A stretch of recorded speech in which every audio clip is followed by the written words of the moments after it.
Mahigit isang buwan ng missing in action si Senador Bato de la Rosa matapos umugong ang umano'y arrest warrant niya mula sa ICC. Kaya naman na-aksyon na si dating Senador Antonio Trillanes. Maghahain daw ng ethics complaint si former Senator Sonny Trillanes laban kay Senator Bato de la Rosa. Yan ay kapag hindi pa rin siya pumasok sa Senado hanggang sa matapos ang regular session nila bandang June o July ng 2026. Inihayag yan ni Trillanes sa Agenda Weekend ng Billionaire News Channel. Para ma-expel siya dahil hindi siya pumapasok.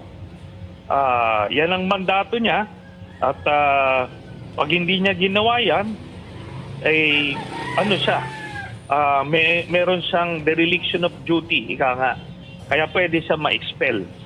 Higit isang buwan ng absent ang senador at una nang sinabi ni Senate President Tito Soto na kung may pagdududa ang isang individual sa serbisyo ng isang mambabatas, pwede siyang maghain ng ethics complaint laban sa senador. Nagsimulang mag-absent si De La Rosa nang ihayag ng ombudsman na may ICC warrant na raw laban sa kanya. Siya ang nooy PNP chief sa panahong ikinasa ni dating Pangulong Rodrigo Duterte ang madugong kampanya kontra droga. Hindi kinumpirma ni Trillanes sa BNC kung nag-e-exist ang nasabing warrant.